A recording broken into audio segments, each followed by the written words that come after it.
तो फिल्म की शुरुआत में हमें आइरिस नाम की एक लड़की दिखाई जाती है जो बहुत ज्यादा दुखी थी। अभी कुछ ही अर्सा पहले उसके बेटे की मौत हुई थी, जिससे उसे लगने लगा था कि उसकी जिंदगी रुक सी गई है। उसके दिमाग में अजीबोगरीब ख्यालात आने लगे थे। एक अंधेरी रात में जब सब सो रहे थे तो वो एक छोटी सी नाइफ अपनी पॉकेट में डालती है और एक कार लेकर घर से निकल जाती है। सुबह होने पर वो कुछ पहाड़ों के पास आई जहाँ पर उसके बेटे को दफनाया गया था। अपने बेटे से वो कुछ इमोशनल बातें कहते हैं। अब अपनी लाइफ से खुश नहीं, वो चलते हुए पहाड़ी के किनारे पे आ जाती है और वहाँ से जंप करने ही वाली होती है कि यहाँ पर एक आदमी आ जाता है। वो समझ गया था कि आइरिस अपने आप को खत्म करना चाहती है। उसको बचाने की और उसके माइंड को चेंज करने की वो कोशिश करता है और उससे बातें करना शुरू कर देता है। वो उसे बताता है कि मेरा नाम रिचर्ड है। वो उसे कहता है मैं तुम्हें रोकूंगा नहीं, बस मैं तुमसे मरने से पहले 2-4 बातें करना चाहता हूँ। वो उसे एक लड़के की कहानी सुनाता है जो बहुत ही जिंदा दिल था। उसे कार्स में और हर उस चीज में इंटरेस्ट था जो किसी भी जवान लड़के की जिंदगी में एक्साइटमेंट ला सकता था। लेकिन फिर एक दिन जब वो अपनी फ्रेंड के साथ जा रहा था तो उसकी कार का एक्सीडेंट हो गया। वो तो बच गया, लेकिन उसकी फ्रेंड मारी गई और इस सदमे ने उसको कई महीनों तक जकड़े रखा। लेकिन जब वो उससे वापस आया तो उसने रियलाइज किया कि उसकी फैमिली उससे बहुत प्यार करती है और उसके ठीक होने का इंतजार कर रही थी। उसे तब एहसास हुआ कि वो अपनी लाइफ को रोक कर कितना गलत कर रहा था। वो आइरिस से कहता है इस कहानी का मकसद बस इतना बताना है कि कोई भी मरना नहीं चाहता, बस कुछ कमजोर लम्हे हमें यहाँ तक ले आते हैं। अब तुम चाहो तो मर सकती हो, मैं जा रहा हूँ। ये कहने के बाद वो चला गया, लेकिन उसकी बातें आइरिस पे असर कर गई थी। उसने भी मरने का इरादा छोड़ा और वापस अपनी गाड़ी की तरफ मुड़ गई। यहाँ जाकर उसने देखा कि रिचर्ड ने गाड़ी उसके बिल्कुल साथ ही पार्क की हुई थी, जिसकी वजह से वो अपनी गाड़ी का दरवाजा भी नहीं खोल पाई। अब रिचर्ड अपनी गाड़ी से एक अम्ब्रेला लेते हुए उसके पास आया। वो उसे कहता है मैं तुम्हारी मदद करता हूँ दरवाजा खोलने में। यहाँ आइरिस को एक बात अजीब लगी कि वो इतनी धूप में भी अम्ब्रेला लेकर क्यों आया था। वो इस अम्ब्रेला से आइरिस के ऊपर हमला कर देता है और पता चलता है ये एक इलेक्ट्रिक अम्ब्रेला थी, जिससे आइरिस को बुरी तरह शॉक लगा और वो वहीं पर बेहोश होकर के गई। उसे थोड़ा बहुत जो होश था उससे उसे बस ये महसूस हो रहा था कि रिचर्ड उसके हाथ पांव बांध रहा है, जिसके बाद वो उसे उठाकर अपनी गाड़ी में फेंक देता है। होश आने पर आइरिस रिचर्ड से बात नहीं करती, बल्कि होशियारी दिखाते हुए अपनी स्मार्ट वॉच से अपने हस्बैंड को कॉल करने की कोशिश करती है और ये चीज रिचर्ड को पता चल जाती है और वो उसे कहता है जितनी भी कोशिश कर लो यहाँ कोई सिग्नल नहीं है, तुम किसी को मदद के लिए नहीं बुला पाओगी। अब इस आइडिया ने तो उसके काम किया नहीं था। तभी उसके दिमाग में एक दूसरा आइडिया आता है। उसने रात में अपनी पॉकेट में एक नाइफ भी रखी थी। वो चुपके से उसे निकालती है और उससे अपने हाथों की टाई को काटने की कोशिश करती है। इस दौरान आवाज भी हो सकती थी, तो वो कॉन्टिन्यूस रिचर्ड से बातों में लगी रही। अपने हाथों को आजाद करवाते ही वो बिना वक्त ज़ाया किए रिचर्ड के ऊपर भी हमला कर देती है। उसके हमला करने से रिचर्ड की कार का बैलेंस भी खराब होता है और उनका एक दरख्त से टकरा कर एक्सीडेंट हो जाता है। इस एक्सीडेंट पे दोनों को चोटें आई थी। वो यहाँ पे भी रिचर्ड से बचना चाहती थी। वो फौरन सीट बेल्ट की हेल्प से रिचर्ड का गला दबाने की कोशिश करती है, लेकिन रिचर्ड अपने आप को बचा लेता है।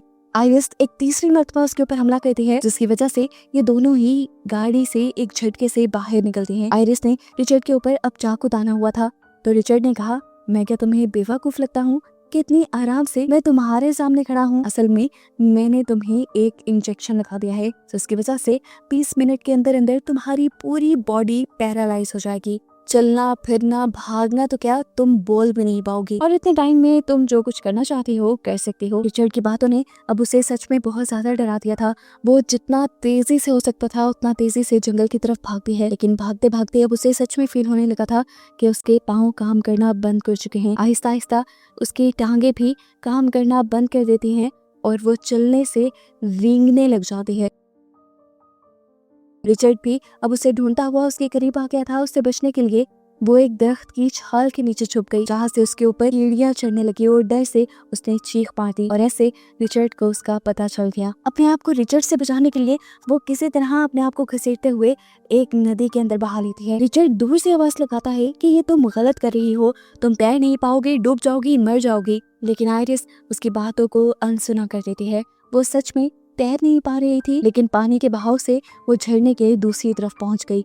यहाँ से किनारा पास था। उसने देखा कि उसके पास सिर्फ 1 मिनट था पूरी बॉडी पैरालाइज होने में। अपनी पूरी ताकत लगाते हुए वो किनारे तक आई। सामने उसे एक फार्म हाउस दिखा, उसने अपनी पूरी कोशिश की उस फार्म हाउस तक पहुंचने की, लेकिन उससे पहले ही वो गिर गई। वो अब ना चल पा रही थी, ना हिल पा रही थी, ना बोल पा रही थी। जो उसके कंट्रोल में था सिर्फ आंख हिलाना। काफी देर यहाँ पड़े रहने के बाद एक बूढ़ा आदमी जो यहाँ इस फार्म हाउस में काम कर रहा था, वो उसे नोटिस कर लेता है। वो उसे पूछता है तुम्हें क्या हुआ, लेकिन आइरिस उसे कोई जवाब नहीं दे पाती। अब ये ओल्ड मैन उससे छोटे छोटे सवाल करता है, जिस तरह क्या तुम मुझे सुन पा रही हो, क्या तुम मुश्किल में हो, क्या तुम्हें मदद चाहिए।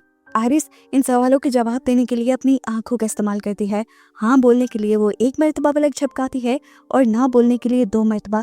इस तरह उसकी बातें समझते हुए ओल्ड मैन उसकी मदद को तैयार हो जाते हैं और उसे एक ग्रास ट्रॉली में लिटाते हुए अपने घर के अंदर ले आते हैं। अभी वो घर आए ही थे कि अचानक से उनके घर का दरवाजा बजने लगा। आइरिस समझ गई कि बाहर रिचर्ड ही होगा। वो बार बार अपनी आंखें झपकाकर ओल्ड मैन को ये बताने की कोशिश करती है कि मुझे उस आदमी से खतरा है। लकीली ओल्ड मैन ने भी उसकी बात समझ ली और उसे सोफे के पीछे छुपा दिया। जब यहाँ का दरवाजा खुला तो देखा गया कि सच में रिचर्ड ही आया था, जो आते ही एक नया ड्रामा करना शुरू कर देता है।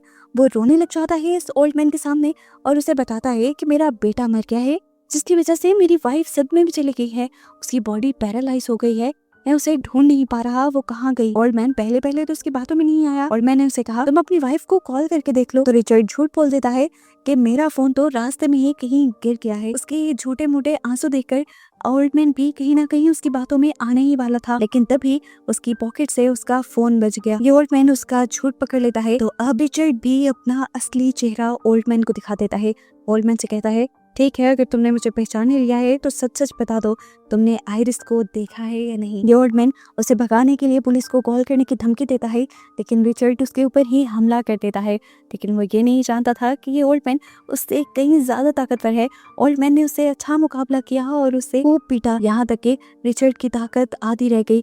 वो रिचर्ड को नीचे गिराते हुए पुलिस को कॉल करने ही वाला था, लेकिन तभी रिचर्ड के हाथ एक चाकू लग गया, जिसे उसने ओल्ड मैन की टांग के अंदर स्टैब कर दिया। दर्द से कराते हुए जैसे ही ओल्ड मैन नीचे गिरा तो रिचर्ड ने उसके पांव से वही चाकू निकालकर उसके पेट में बुरी तरह स्टैब करके घुमा दिया और दर्द से कराता ओल्ड मैन वहीं पर मर गया। आइरिस सोफे के पीछे से अपनी आंखों से ये सब देखती रह गई। जो हुआ था बहुत बुरा हुआ था। ये ओल्ड मैन उसकी वजह से मारा गया था। अब क्योंकि रिचर्ड फंस चुका था, उसने एक मर्डर कर लिया था, इन सारी चीजों को छुपाने के लिए वो केरोसिन ऑयल से भरी हुई पूरी कैन इस घर में डाल देता है और यहाँ से इस घर को चलाकर बाहर निकल जाता है। आइरिस जिंदा थी, वो जिंदा जलना नहीं चाहती थी, इसलिए उसने बहुत मुश्किल से अपनी एक उंगली हिलाई और विंडो की ग्रिल में डालकर उसे खोलने और बंद करने लग गई। बाहर से रिचर्ड ये सब नोटिस कर लेता है। वो देख लेता है कि अंदर कोई जिंदा है। जो भी था वो उसके लिए खतरा हो सकता था। जाकर उसने देखा ये तो आइरिस ही थी। रिचर्ड उसे उठाकर अब एक ट्रक में लाकर बिठा देता है। ये ट्रक उस ओल्ड मैन का ही था। अपनी कार्स तो ये लोग काफी दूर छोड़ाए थे, तो यहाँ से जाने के लिए ये लोग ट्रक का ही इस्तेमाल कर रहे थे। आइरिस खामोश थी, बोल नहीं सकती थी, लेकिन वो सुन सकती थी। रिचर्ड को उसकी बेटी की कॉल आती है जो उसे बताते हैं डैड मैं आपको बहुत ज्यादा मिस कर रही हूँ, इसीलिए मैं और मॉम आपके पास आने वाले हैं। रिचर्ड उनसे कहता है नहीं, अभी मेरा काम खत्म नहीं हुआ, अभी तुम लोग मेरे पास नहीं आ सकते। लेकिन अब उसकी बेटी बहुत ज्यादा जिद कर रही थी। वो उसकी बात नहीं मानते और उसे बता देते हैं कि हम तो कर आने वाले हैं। इस चीज से रिचर्ड बहुत ही ज्यादा टेंशन में आ जाता है। इसी टेंशन में उसका एक्सीडेंट भी होते होते रहता है और इससे भी ज्यादा बुरा काम उसके साथ ये होता है कि उसकी गाड़ी में फ्यूल खत्म हो जाता है। फ्यूल डलवाने के लिए वो फ्यूल स्टेशन के पास आता है और आइरिस को एक कैप पहना देता है ताकि सब लोग उसके एक्सप्रेशंस ना देख पाएं। यहाँ पर आइरिस अपने हाथों का पूरा जोर लगा देती है सीट बेल्ट को खोलने में, लेकिन बॉडी के पैरालाइज होने की वजह से उसके हाथ जितने हिल भी पा रहे थे वो भी बहुत बड़ी बात थी। यहीं पर वो एक लड़के को देखती है जिसकी उम्र लगभग उसके बेटे जितनी थी। इसे देखकर वो और भी ज्यादा इमोशनल हो गई। ये बच्चा भी उसे देखकर पहचान लेता है कि शायद वो किसी मुसीबत में है। इससे पहले कि वो आइरिस से कुछ पूछ पाता, उस बच्चे की मॉम उसे आकर यहाँ से ले जाते हैं। ये औरत पहचान की थी कि यहाँ पर आइरिस के साथ कुछ तो गड़बड़ है, इसीलिए उसने पीछे से पुलिस को भी कॉल कर दी और इस गाड़ी का नंबर भी उन्हें बता दिया। वो अब कार को ड्राइव करते हुए वहीं पर लेकर आया था जहाँ पर उसने अपनी कार को पार्क किया हुआ था। वो इस कार को वापस अपने घर की तरफ लेकर जाना चाहता था, लेकिन इससे पहले कि ऐसा करता यहाँ पर पुलिस ऑफिसर आकर उसकी गाड़ी को रोक लेता है और उसे बताता है कि उसकी गाड़ी के बारे में एक कंप्लेन आई है। रिचर्ड बड़ी कॉन्फिडेंस से उसे कहता है नहीं, आपको कोई गलत फहमी हुई है, यहाँ पे सब नॉर्मल है, मैं बस अपनी वाइफ के साथ ट्रिप पर आया हूँ। तो ऑफिसर कहता है ठीक है, क्या मैं आपकी वाइफ से बात कर सकता हूँ। आइरिस की शक्ल देखकर बच्चा भी कह सकता था कि उसके साथ कोई गड़बड़ थी। रिचर्ड ऑफिसर से कहता है कि वो बस ड्रंक है, इसीलिए वो ऐसी हरकतें कर रही है। इनकी बातों के दौरान किसी तरह आयरिस भी विंडो को नीचे करने में कामयाब हो जाती है। ऑफिसर ये देखते हुए उसके पास जाते हैं तो वो अपनी पूरी बॉडी का जोर सिर्फ हल्की आवाज में ये कहने में लगा देती है कि हेल्प मी, और यहाँ पर सारी कहानी पलट जाती है। पुलिस ऑफिसर को वो इंजेक्शन भी उस ट्रक पे मिल जाता है जिससे रिचर्ड आयरिस को पैरालाइज कर रहा था, और ऐसे उसे समझ आ जाती है कि रिचर्ड ने आयरिस को किडनैप किया हुआ था। इससे पहले कि वो उसे रेस्क्यू कर लेता, रिचर्ड को भी समझ आ गया कि गेम सारी पलटने वाली है, इसलिए अपने आप को सेफ रखने के लिए उसने उसी ओल्ड मैन की तरह इस पुलिस वाले को भी मारना बेहतर समझा और एक बड़ी सी लोहे की चीज के जरिए उसके सर के ऊपर वार कर दिया। सिर्फ एक ही हिट ने इस ऑफिसर का सारा काम तमाम कर दिया, वो मर गया। जिसके बाद उसने ऑफिसर को उठाकर उसकी कार में डाला और ये कार जला दी और पहले की तरह ही सारे सबूत मिटा दिए। अब आयरिस बिल्कुल हेल्पलेस हो चुकी थी, मदद की सारी उम्मीदें उसने छोड़ दी थी, जो भी करना था अब उसे खुद करना था। पैरालाइजिंग का इफेक्ट भी अब उसकी बॉडी से कम होता जा रहा था, उसके अंदर बोलने की भी ताकत आ गई थी, इसीलिए वो रिचर्ड से बातें करना शुरू करती है।